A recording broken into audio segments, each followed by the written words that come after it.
Hello everyone, welcome to my channel. आज का हमारा टॉपिक है गले में खराश और दर्द की सबसे अच्छी 5 दवा। तो ये सबसे अच्छी 5 दवाइयाँ कौन सी है जब भी आपकी गले में खराश और दर्द होता है। तो इस तरीके से आपको बार बार गला खराब हो जाना और गले में दर्द रहता है, तो सबसे best 5 medicine for strep throat. तो 5 सबसे अच्छी दवाइयों के बारे में सीखेंगे कि जिसके आपके टॉन्सिल्स जो हैं, आपका गला जो है वो ख़राब हो गया है, तो कौन कौन से मेडिसिन आप ले सकते हैं। तो चलिए स्टार्ट करते हैं आज का हमारा वीडियो लेक्चर और समझते हैं स्ट्रेप थ्रोट के बारे में कि गले में खराश हो गई है तो उसकी सबसे अच्छी 5 दवाइयाँ कौन कौन सी है। आज हम हमारे टॉपिक में सीखेंगे कि व्हाट इज़ स्ट्रेप थ्रोट।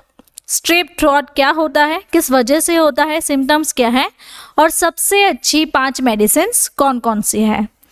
तो चलिए इंट्रोडक्शन से स्टार्ट करते हैं और समझते हैं सबसे पहले बीमारी के बारे में कि स्ट्रेप थ्रोट यानी कि गले में खराश हो जाना, गले में दर्द रहना, तो ये किस वजह से होता है। Because of bacterial infection.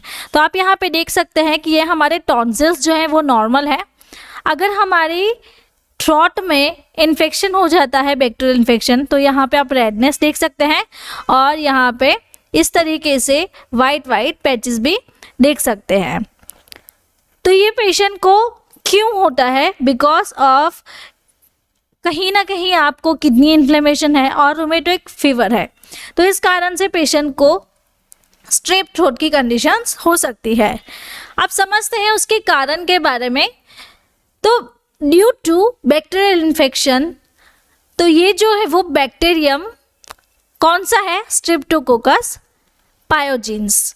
तो इसके कारण स्ट्रेप थ्रोट होता है, तो इसे हम स्ट्रेप्टोकोकस भी कहते हैं शॉर्ट में।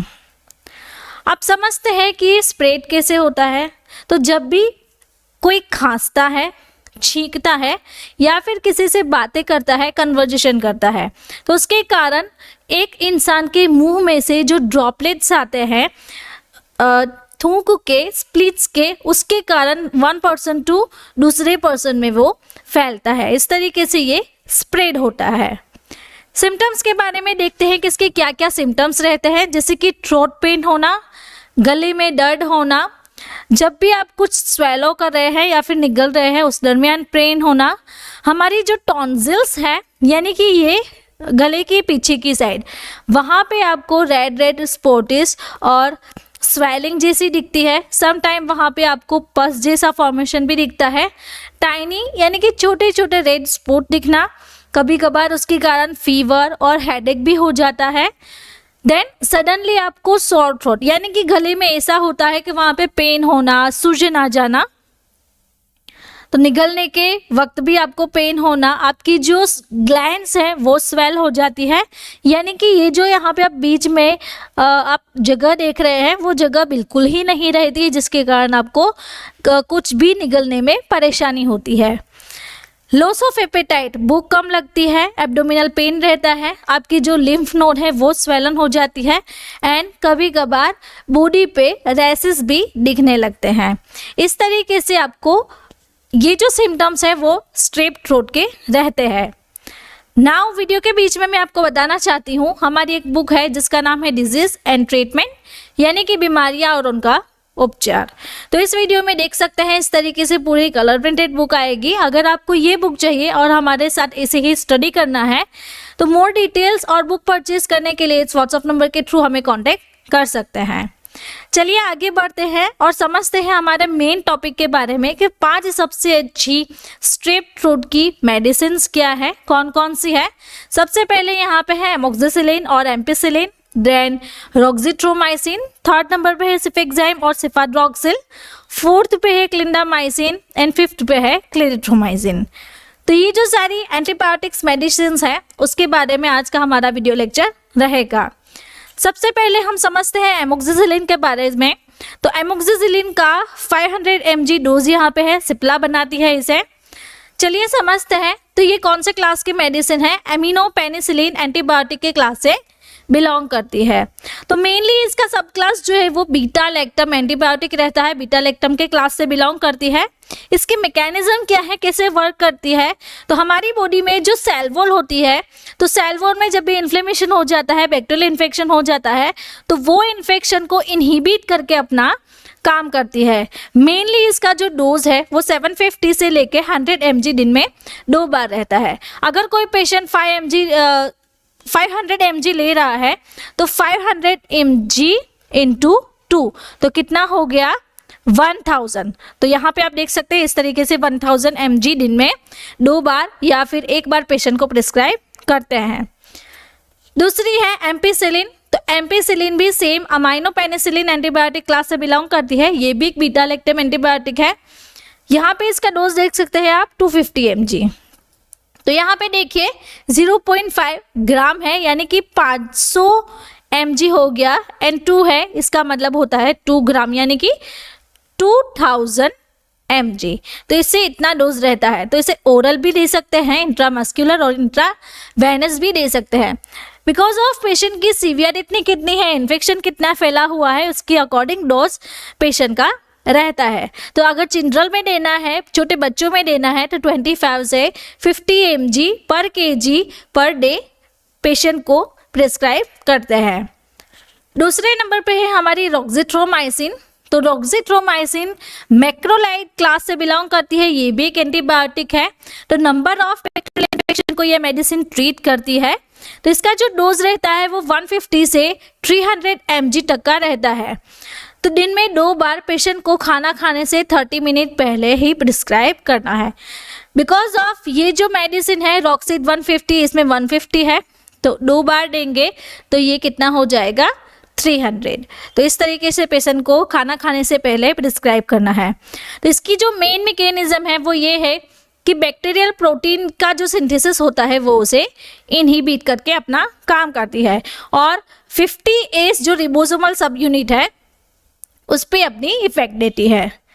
नाउ मैं आपको वीडियो के बीच में बताना चाहती हूँ, अगर आपको फ्री में जानकारी चाहिए तो मेरे चैनल को सब्सक्राइब करें जिसका नाम है सेहत टॉक। तो इसमें हम सीखते हैं घरगुथी उपचार, डायरेक्ट इलाज और कम्प्लीटली फ्री कोर्स। तो जल्द ही से मेरे चैनल सेहत टॉक को सब्सक्राइब करें। चलिए आगे बढ़ते हैं और सीखते हैं सिफेक्जिम के बारे में। सिफेक्जिम की 200 mg कंटेंट आता है, सिप्ला इसे मैन्युफैक्चरिंग करती है। तो सिफेक्जाइम भी एक एंटीबायोटिक क्लास से बिलोंग करती है, जिसका सब क्लास है सिफालोस्पोरिन। तो ये 3rd जनरेशन की मेडिसिन है। ये भी इफेक्टेड बैक्टीरिया जो है उसके अगेंस्ट फाइट एंड किल करने का काम करती है। तो इसका जो डोज है 200 से 400 यानी कि 200 से 400 mg दिन में 2 बार। अगर कोई 200 mg ले रहा है तो वो दिन में 2 बार लेगा। अगर कोई 400 mg ले रहा है तो वो दिन में 1 बार लेगा। इस तरीके से इसका डोज रहता है। ये दोनों ही फॉर्म में अवेलेबल है, जैसे कि टैबलेट एंड सस्पेंशन। दूसरी जो आती है सेम क्लास से सिफाद्रोक्सिल। तो सिफाद्रोक्सिल भी सेम क्लास से बिलोंग करती है सिफालोस्पोरिन, लेकिन ये 1st जनरेशन की मेडिसिन है। तो ये भी बैक्टीरिया को फाइट एंड किल करने में हेल्प करती है। तो नंबर ऑफ बैक्टीरियल इन्फेक्शन को ट्रीट करने में सिफाद्रोक्सिल हेल्प करती है। तो सिफाद्रोक्सिल की यहाँ पे दूसरी भी क्लास है जिसका नाम है एंटीबायोटिक, दिन में 2 बार लेना है, और अरिस्टो फार्मास्यूटिकल कंपनी इसे बनाती है। तो इसका जो एडल्ट डोज है वो 0.5 to 1 ग्राम दिन में 2 बार।